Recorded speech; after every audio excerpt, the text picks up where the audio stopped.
కానీ మీడియాకి అందరికీ తెలుసు అని నా అభిప్రాయం. మీరు వింటా ఉంటారు సార్. కాబట్టి అంటే ఒకటండి, నేను కూడా వ్యక్తిగత విషయాలకు సంబంధించినంత వరకు నేను కామెంట్ చేయను. కానీ ఆయన బయటకు వచ్చి ఆయన మీద వచ్చిన ఆరోపణల్ని కవర్ చేసుకునే ఆ ప్రక్రియలో భాగంగా ముగ్గురు జర్నలిస్టుల్ని పేర్లు పెట్టి తిట్టాడు. ముగ్గురు జర్నలిస్టుల్ని పేర్లు పెట్టి తిట్టిన తర్వాత కూడా ఈ ముగ్గురు నాకు ఏమన్నారంటే, రిప్లై ఏంటంటే, మీరు ఇచ్చిన రిప్లై నాకు అర్థమైంది, ఇంకా మేము మీ దారికి మీరు మాట్లాడినట్టు మేము మాట్లాడలేము, మాకు ఆ సభ్యత సంస్కారం ఉంది అని అక్కడ ఆపేశారు. కానీ అసలు విషయం ఏది బయటికి తీయట్లేదు.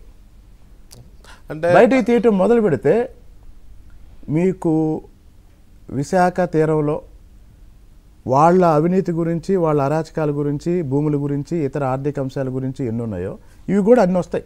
అంటే మరో చరిత్ర, ప్రతి అడుగు మరో చరిత్ర సినిమా వస్తాయి. ఇవన్నీ ఇట్లాంటి వాటి మీద డిబేట్ పెట్టేప్పుడు మాలాంటి వాళ్ళని కాకుండా వైసీపీ నాయకుల్ని పిలవండి. వాళ్ళు బయట విపరీతంగా చెప్తున్నారు. లేదు, మాకు కూడా చెప్తున్నారు, ఫోన్ చేసి అదన్నా ఇదన్నా అక్కడ అలా ఇక్కడ ఇలా. కానీ వాళ్ళని మనం బయటికి లాగలేం కదా లేడీస్ విషయంలో.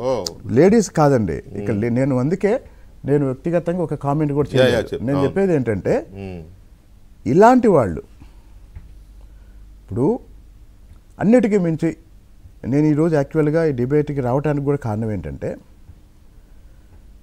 ఎన్నికలు అయిపోయి వాళ్ళు చిత్తుగా ఓడిపోయి మళ్ళీ ఎన్డీఏ ప్రభుత్వం ఏర్పడి ఇక్కడ పరిపాలన మొత్తాన్ని, ఆర్థిక వ్యవస్థని, అన్ని వ్యవస్థల్ని గాడిలో పెడుతూ పరిపాలన ఇప్పుడిప్పుడే అడుగులేస్తున్న తరుణంలో మళ్ళీ 2 నెలలు తిరగకుండానే ఒక నీచమైన రాజకీయానికి వీళ్ళు శ్రీకారం చుట్టాలనే ప్రయత్నంలో భాగంగా విజయసాయిరెడ్డి మాట్లాడాడు. ఆ రోజు 10-15 రోజుల క్రితమేమో నెల్లూరు జైలు దగ్గర జగన్మోహన్ రెడ్డి ఎట్లయితే మాట్లాడాడో దానికి కంటిన్యూషన్గా విజయసాయిరెడ్డి మాట్లాడాడు.